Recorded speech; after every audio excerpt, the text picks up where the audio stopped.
So one of the deep convictions that we have about life, especially in this culture, is that it should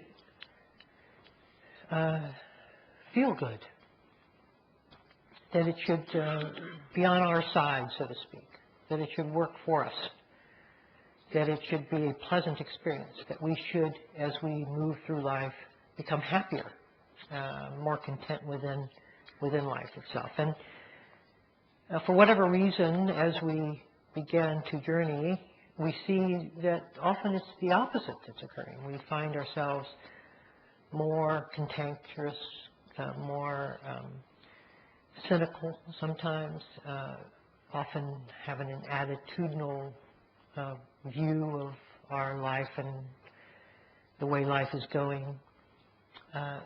Some sense of hardship, burden, stress, a lot of speed and anxiety associated with it. And it can feel oppressing. It can feel very burdensome. And to recover our original conviction, we go to many therapists, psychologists, mental therapists, as well as therapies of the body, to try to bring back, align ourselves with that original conviction we had that life could and should feel better, should feel good. And many of us come to meditation with that same intent, that meditation should make us feel better. And we sit down, and immediately what we perceive is what we have brought to the meditation. The mind states, the attitudes, the dispositions, the cynicisms, the hardnesses that we have lived with is what the meditation opens us to. And we feel a little bit blindsided because we thought that meditation perhaps could give us or put us on a journey that would bypass all those difficulties, and so that we could regain that belief that life has us in its, that is really an experience that will be on our side, that will weigh in and allow us to benefit from it.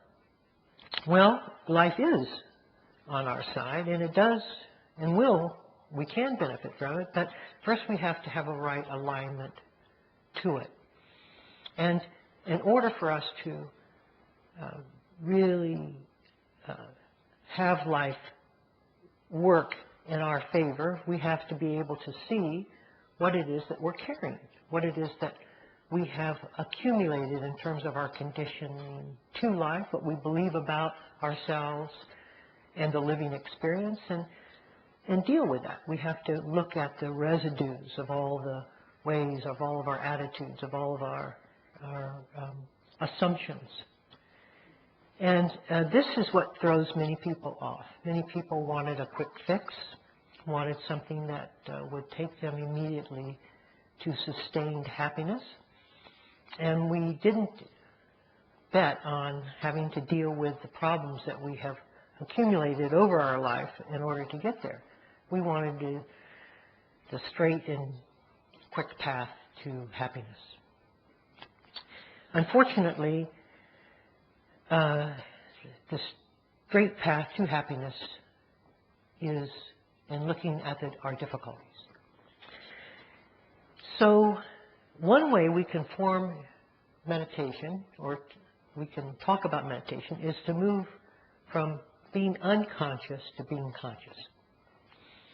And I like that frame of reference because it shows us that what we have been unconscious to, often our latent attitudes, our belief systems, our assumptions about ourselves, our knee-jerk responses of reaction and blame, our way of keeping ourselves protected from any implication that the difficulties that we face might be ours, inflicted by ourselves.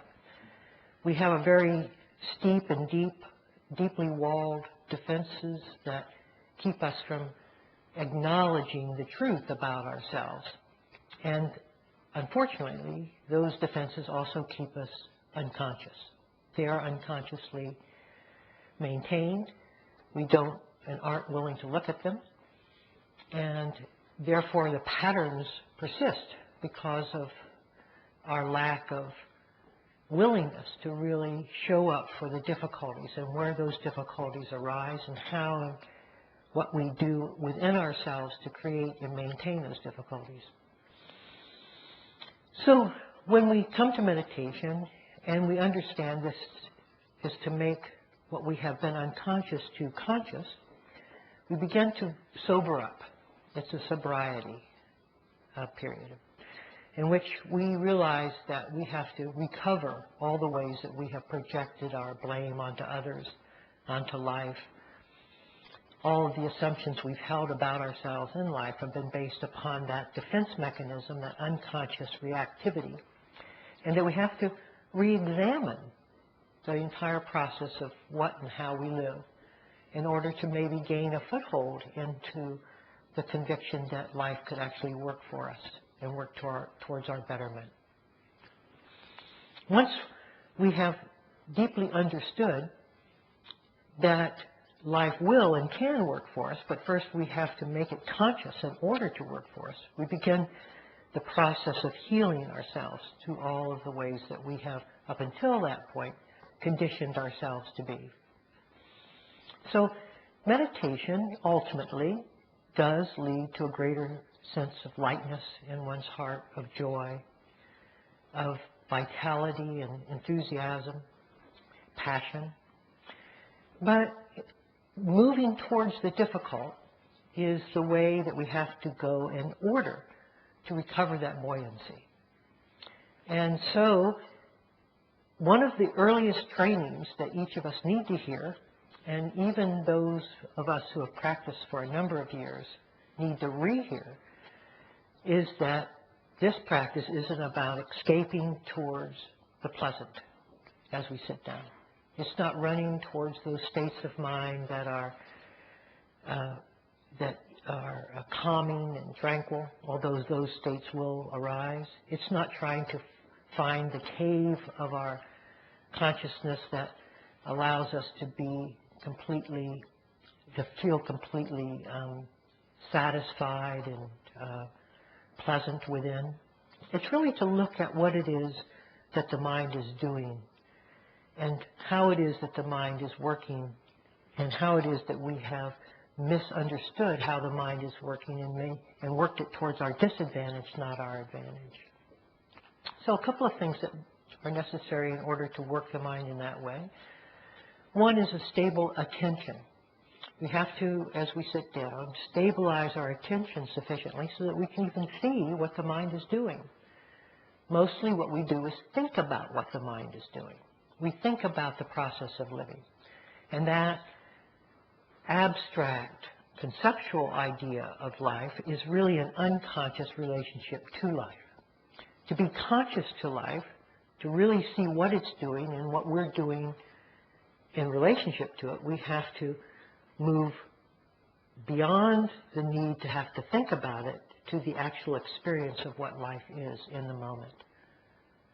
How is it actually manifesting as an experience in this moment? And so there's a training, a quality of training in which we learn how to sustain our attention to our breath or to the body. And from that ability to sustain our attention, we then begin to open up the awareness of what is actually happening when we place our attention upon something. We begin to see what is really there, not what we think about what is there.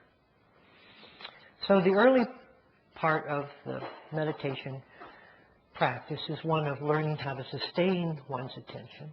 And that practice, of course, from time to time is in everyone's. Even the longest sitter has to come back from time to time and refresh their ability to sustain their attention. But the real practice is that willingness to look and to see what is there once that ability to hold and steady our attention has been accessed. Now, you can sort of distill meditation down into 3 words that are very helpful in developing that orientation. And the first is relaxation. The willingness to have a physical and psychic relaxation keeps us from that automatic defense mechanism of trying to block an unpleasant experience or turn away from what is not appreciated. And every time we turn away from something in aversion, there's a kind of defense, a hardness that comes. And you can feel that in the body as a stressor, as a tightness, as a tension. You can feel it in the mind in the same way, a psychic stress. And so the willingness to relax is the willingness to release defenses towards the experience at hand. So relaxation is a very fundamental orientation and alignment to ourselves and to the true nature of meditation. It's also a willingness to see what's there and not defend ourselves against what is there. Just let me see. Let me work with what's in front of my eyes. The second word that's very helpful in meditation is awareness, observation. Relax, observe. See what's there. Be willing to make whatever is there conscious. To see what is actually present. To look. Not to turn away from it unconsciously. Not to have an idea about something or an opinion about something that keeps me from actually observing anew what that experience is. But to regain or renew our acquaintance with each and every process of mind and body once more. To make everything aware, to make everything conscious. Observation. And then finally, the word I think that brings us into a very clear alignment with meditation is allowance. So we have relax, we have observe, and we have allow.